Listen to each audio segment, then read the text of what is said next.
A student of Socrates and teacher of Aristotle, Plato is one of those men who left a lasting and eternal mark on human thought. A man deeply devoted to study, but who not only dedicated himself to reflection, but also to putting his convictions into practice, founding the historic Academy of Athens, which would train thousands of leaders of legendary ancient Greece, and without asking for anything in return. Based on the love of pure knowledge and justice, Plato's education would be in the service of a higher good, which would be the good of the polis and the good of the citizens who make it up. Unlike many thinkers of his time, Plato left behind a written body of philosophical ideas that managed to survive through time and continues to be highly influential to this day. Join us to learn about the extraordinary and little-known life of one of the most important philosopher teachers in our history. This is Ronaldo Jose Carrillo Vilches speaking. This is Nueva Enciclopedia. And for those who don't know, I remind you that we now have Nueva Enciclopedia in English and Nueva Enciclopedia in Portuguese. You can give us great support by checking out both platforms, which you can find below, subscribing to both channels, liking the videos, leaving your comments, and watching the content, which has a lot of potential. Without further ado, let's start with today's video.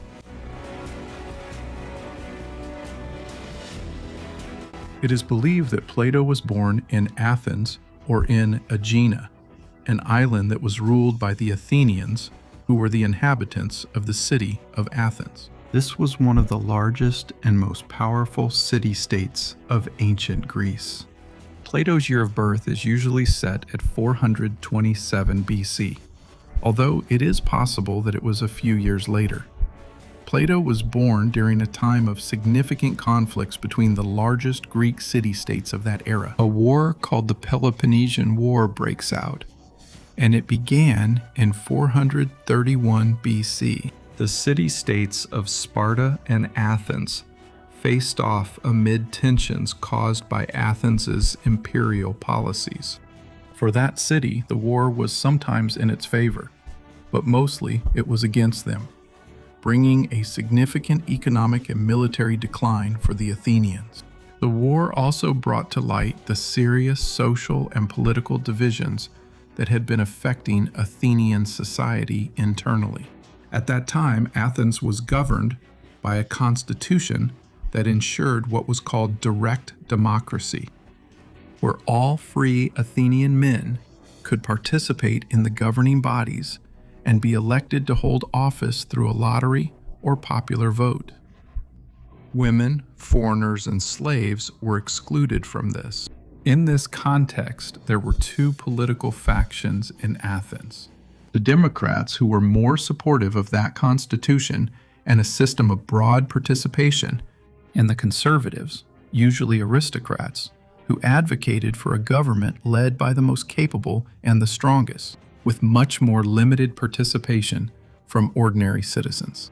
Plato's family, who on his father's side claimed descent from the last monarch of Athens, and on his mother's side from the ancient lawmaker Solon, was an aristocratic family, very wealthy, and belonged to the conservative faction of Athens. A background that, of course, would influence Plato's political thinking in the not-so-distant future. During the years of the war, the critical situation in Athens made the conflicts between the mentioned factions evident. The democratic government carried out summary trials and banishments of conservatives, several of whom had deserted to join the Spartan side and thus fight against the government of their opponents, the Democrats in Athens, as a method to regain power. In this context, and beyond his specific place and year of birth, Plato lives in Athens and must have started his studies at a public school at the age of 7, initially learning basic literature. By the age of 12, he began training in gymnastics and music, as was common for boys in the city. According to what is known, from a very young age, Plato showed great intellect and passion for studying, initially becoming interested in painting and poetry. However, he may have felt an even greater affinity for gymnastics, the name the Greeks gave to a variety of athletic activities. Some say that his gymnastics teacher gave him the nickname Plato, which would mean broad or broad-chested, referring to his wide torso and back. Several historians have speculated that Plato was not his real name, and that his actual name was Aristocles. But this is a claim that is still disputed to this day and remains speculation. What is certain is that when he turned 18, Plato underwent 2 years of mandatory military training, which was required in the polis for free Athenian men, but for unknown reasons, it does not seem likely that he participated in this war. From a young age, Plato also began to show curiosity about philosophical matters and the big questions about the world and the universe. At first, he was a follower of the philosophy of Heraclitus, a pre-Socratic philosopher who described the world as one of constant change, exemplified by the famous phrase that no man ever steps in the same river twice. Even though Heraclitean influence will be fundamental for Plato, the true revolution in his thinking will come when he meets his beloved teacher and friend named Socrates. Plato was about 15 years old when he met Socrates, who by then was already a very famous philosopher in Greece and was 60 years old. Plato's entry into Socrates' circle was possible because of the closeness between Socrates' family and Plato's family. In fact, Socrates had already had Critias and Charmides as students, who were Plato's cousin and maternal uncle, respectively. Socrates was known for having notable aristocrats and conservative members of Athenian society among his followers. Several of these had fought against the democratic factions in the Civil War, and during the war against Sparta, they even went so far as to ally themselves with the Spartans against Athens as a way to regain power. At the same time, Socrates had for decades become nothing less than the leading figure of the greatest philosophical revolution of his time, which divided the history of Western philosophy into 2 eras, a before and an after. Socrates centers philosophy on the search for knowledge for a righteous life, on the search for knowledge, for the good, for justice, for love and other ideals considered noble. In this way, he introduces morality and ethics, the search for the good life, as guiding principles of philosophical thought. He also proposes the search for this wisdom based first on the recognition of the ignorance we all share. Socrates creates and popularizes the so-called Socratic method, the method of questions, dialogues, and inquiries to the interlocutor as a means of discovering or generating knowledge and reflection in the person being addressed. Regarding politics, Socrates believed that only the wisest should govern, which was contrary to the Athenian democratic system. But even so, Socrates always respected the laws and the constitution of the city, opposing those who tried to violate it. Socrates was, without a doubt, the most important person in the life of Plato. He lovingly receives and deeply treasures his teacher's teachings, with whom he lives for about a decade. In the previously mentioned wars, Athens is definitively defeated by Sparta in the year 404 BC. The exiled conservatives return and ally themselves with local opponents, asking Sparta for military support to form a committee of 30 magistrates who will serve as the new government and modify the constitution, turning Athens into a military polis, a form of aristocratic government. This aristocratic or oligarchic committee, depending on who describes it, cracks down violently on the democratic factions, banishes democratic politicians from Athens, confiscates properties, and executes citizens. The historiography opposed to this regime calls it the rule of the 30 tyrants. Although these measures were not substantially different from those applied by the former democratic government, the most ruthless and influential of these 30 conservative leaders were Charmides and Critias, who, as we mentioned, were not only students of Socrates, but also relatives of Plato. Both of them invite Plato to participate as an assistant to the Council of the 30, but he refuses when he sees the violence that had broken out.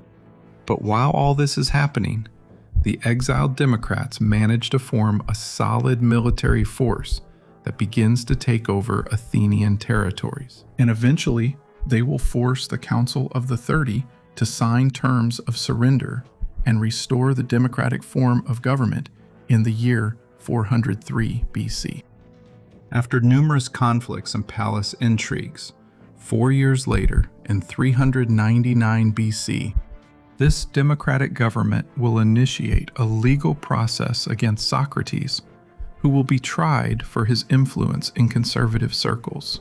His accusers will use the pretext that he supposedly despised the state's religious cults and corrupted the youth.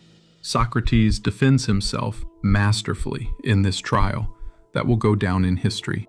Apparently, Plato was present during the trial, in which Socrates ends up being found guilty and is sentenced to exile or suicide by hemlock. After the death of Socrates, Plato, who was around 25 years old at the time, would go on to live the rest of his life devoted to the memory of his teacher. His first work would be precisely the so-called Apology of Socrates, in which he describes the actions of his teacher during the trial.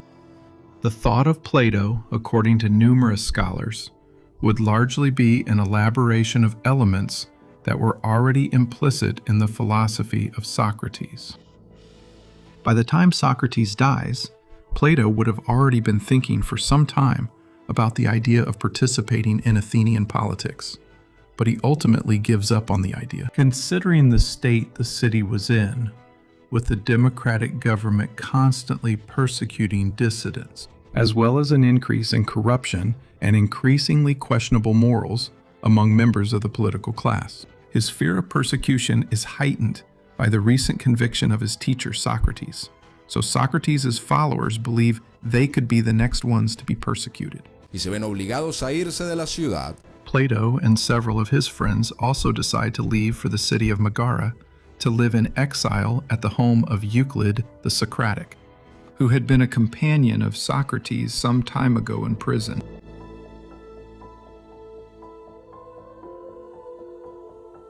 In the years following his stay in Megara, Plato is said to have traveled to regions that were directly governed by Greeks, such as colonies or places that were greatly influenced by the Hellenic world, sites like Cyrene, Sicily, southern Italy, and perhaps Egypt, where he visited well-known philosophers of his time. These travels have been a source of debate among historians, since there are many details that have not been determined. But Plato arrives in Italy wanting to establish contact with Pythagorean philosophers, Pythagoreans, as well as the famous Archytas of Tarentum, founded in the 6th century BC by Pythagoras of Samos, who proposed that the physical world imitates the mathematical world, with many details, contacts that turned his school not only into an academy, but also into a kind of religious cult. Although there were Pythagoreans throughout the Greek world, the epicenter of the school was in Magna Graecia, which was what the Greeks called their colonies in Italy. The Pythagoreans would be of great importance in Plato's thought. Wanting to see Mount Etna, Plato arrives in the city of Syracuse in Sicily, which was ruled by Dionysius I. By this time, Syracuse was established as the most powerful and thriving city in Magna Graecia. It was ruled by what was basically a king, who in this case was Dionysius, who had come to power with a mercenary army that had overthrown the previous government belonging to the democratic faction of the city, similar to the democratic government of Athens. These monarchs of Syracuse, hostile historiography refers to them as tyrants. When Plato arrives in Syracuse, he meets a young man named Dion, who was the brother-in-law of the ruler or tyrant Dionysius. Plato feels an affinity for Dion, who has a great intellect and strong morals, and becomes his teacher. This first trip to Syracuse lasts only a few months, with Plato being captured and sold as a slave by King Dionysius, who always showed highly paranoid and arbitrary behavior during his rule. The king probably feared that Plato would be a source of instability for his rule through the teachings he was giving to his brother-in-law Dion. Luckily, even while captured, Plato is recognized by a philosopher friend who buys him and frees him from captivity.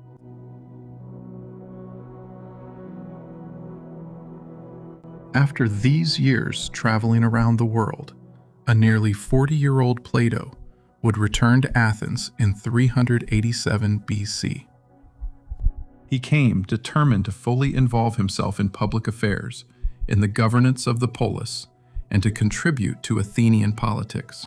His primary mission would be the formation of upright individuals who love wisdom, who could lead the state with discernment and justice. Just arrived from Syracuse, he acquires by purchase or inheritance some land consecrated to the goddess Athena outside the city walls and known as the Gardens of Academos in honor of that mythological hero. In that place, Plato founds the institution that would go down in history as the Academy of Athens, according to some, the first university in the West, which would soon be filled with students from all over Greece.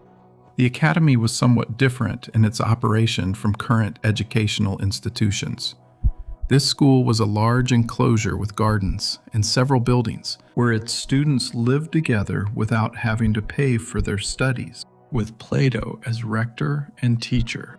In accordance with Socratic teachings, the primary method for obtaining knowledge at Plato's academy would be the Socratic method, which we have already discussed, as a method to discover the implicit knowledge within the self through social dialogue. Meals were a ritual at the academy. It followed a strict structure in which the diners took turns speaking about a set topic while eating, also applying the Socratic method to discuss the subject. Although this was the primary method, the academy also offered lectures and debates, sometimes open to the public. Regarding the subjects studied at the academy, there seems to have been something similar to a preparatory curriculum, since members had to master certain topics before moving on to others. For example, it is believed that at first natural sciences were studied, and then they moved on to mathematics, geometry, and astronomy. However, these were preliminary to what truly constituted the center and mission of the academy: to train its students in pure philosophy and political philosophy. To explain this, it is necessary to briefly introduce the thought of Plato, who at that time was leading the academy. Plato's thought was the culmination and synthesis of everything he was experiencing and studying, from the unforgettable teacher Socrates, the contact with the Pythagoreans, the travels, and many other experiences that consolidated his robust and richly developed thought. A central part of that Platonic thought is the theory of ideas, exemplified by the famous myth of the cave. In this myth, Plato presents us with a group of prisoners who have lived chained since birth in a dark cave. They can only see the shadows projected on the back wall, believing that those shadows are the complete reality of the world. One day, a prisoner manages to free himself from the chains and goes out into the outside world, where he discovers the true reality, the sun and everything that exists beyond the cave. He returns to tell his companions, but they don't believe him and prefer to remain below in the darkness of the shadows. Plato believes then in the existence of two worlds: the world we live in and perceive with our senses, and the world of ideas. The world of ideas is not real, and in it are found the so-called original and perfect forms of what we perceive through our senses in the world we perceive with our senses. For example, what we perceive as a circle would be an imperfect imitation of the idea of a circle. The idea of a circle would indeed be perfect and unchanging. Therefore, true knowledge is knowledge of the world of ideas. This knowledge about the world of ideas could only be acquired by reason through a complex process known as Platonic dialectic. In the academy, Platonic dialectic was reserved only for the most advanced students. Everything related to the theory of ideas would become one of the central pillars that Western philosophy would discuss for centuries, reaching even up to the present day. The other fundamental branch of Platonic thought is political philosophy. We have already seen that Plato had deep concerns about politics throughout his life, and that the purpose of founding the academy was to train men who could serve wisely and justly in the Athenian government. In his famous work, The Republic, the philosopher presents the way in which, according to him, the ideal state should be organized. This Platonic model of the state has been considered by some scholars as the first great political utopia. And this model has been held in high esteem by many thinkers throughout history, as well as state leaders such as Benito Mussolini. For Plato, the good and just republic had to be divided into three completely distinct strata. The first, at the base, would be the peasants and artisans, who through their work support the polis. The middle stratum is that of the warriors, who are entrusted with the sacred duty of defending the city-state from its enemies. The highest stratum would be that of the philosopher kings, made up of men not only skilled in the art of war, but also just men who would master Platonic dialectic, and who therefore would be men with real knowledge and not just sensory knowledge about the world, making them capable of leading public affairs with intelligence and assertiveness.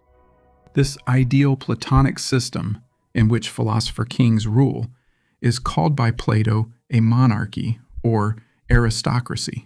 That is, the government of the best, the wisest, and the strongest. And it was conceived as the complete opposite of Athenian democracy, a model where anyone, whoever they were, could end up governing only by using rhetoric, pure speech as a means of persuasion, as the so-called sophists did, regardless of their morals, their virtue, or their abilities.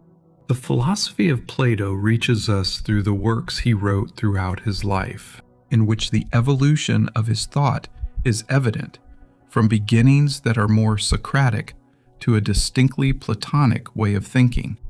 It is usually considered that the work of Plato consists of about 30 to 35 philosophical works in the form of dialogues, most of them with Socrates as the main character.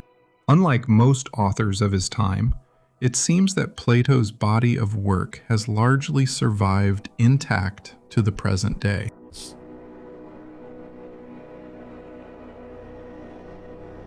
Returning to the life of our main character, Plato was just under 60 years old when, in 367, King Dionysius I of Syracuse died. His son Dionysius II, supposedly interested in philosophy, remained on the throne. His uncle was Dion, whom we mentioned earlier was very close to and a student of Plato. And his uncle Dion decided that this was an ideal opportunity to place a ruler under the philosophical guidance of Plato, which was precisely what it was meant for. And he decides to call Pla to come and educate the new king of Syracuse. Plato, on his part, was not very convinced that he could shape into a philosopher someone who, in his opinion, was just a ill-mannered boy raised in the Syracusan court. But he ends up accepting the proposal. Just 4 months after Plato's arrival, his friend Dion, the king's uncle, is expelled from Syracuse by his nephew Dionysius II. And in turn, Dionysius II keeps Plato captive in the city. Finally, the king agrees to Plato's release on the condition that he would return once a war in which Syracuse was fighting was over. So in 361 BC, with the constant harassment from King Dionysius II, added to the pressure from other philosopher friends and his own friend Dion, Dionysius's uncle, These factors made Plato return to Syracuse for the third and last time. But despite his initial insistence, King Dionysius II showed no real willingness to learn what Plato was teaching, and his relationship with Plato quickly deteriorated. The last straw in this relationship was the expropriation of Uncle Dion's possessions on the island, Plato's old friend, along with the termination of the pension that had been granted to him. Faced with this, Plato knew that Dionysius II basically had him as a prisoner on the island once again. So he arranged to send a message to his old friend Archytas, ruler of the city of Tarentum, asking him to send a diplomatic mission so that Plato could be freed. And that's how it ended up happening. They let Plato leave the island, and shortly after this, Uncle Dion, a friend of Plato, tries to overthrow his nephew Dionysius II with a mercenary force. But he fails and also dies in the attempt. Plato spends the remaining years of his life serving as the head of the academy and teaching in Athens, until finally, in 347 BC, he dies at nearly 80 years old, most likely from natural causes. The Academy of Athens, the pinnacle of Platonic genius, will continue to exist centuries after the death of Plato, sometimes changing its philosophical direction, but always remembered as the legendary school founded by him. The life of one of the greatest philosophers the West and the world have ever seen came to a peaceful end.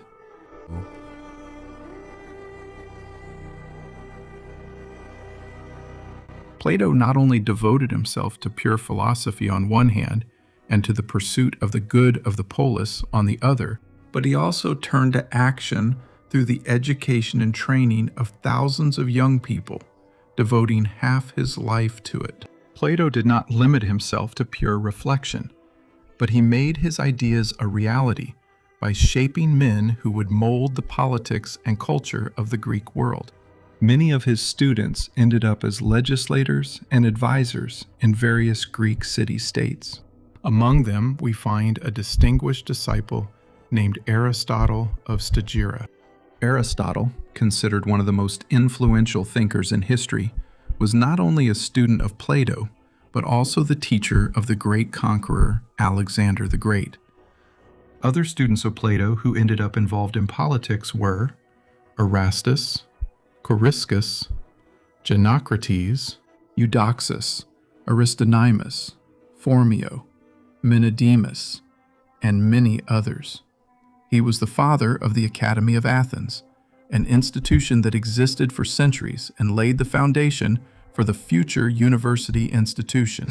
Plato is recognized in his time by thinkers from countless cities as a teacher without equal. With a life devoted to reflection and study, he was not a martyr like his teacher Socrates, nor the tutor of the greatest conqueror like his student Aristotle. But Plato would mark a turning point in the history of world thought through the breadth of his teachings and his works. Thank you all very much for watching this video. I hope you enjoyed it, and I remind you that below you can find Nueva Enciclopedia in English and Nueva Enciclopedia in Portuguese. Like all the videos on their channels, share them with your friends, check out the material that's really worth it, and, well, subscribe to both platforms. Thank you all very much, and may God bless you.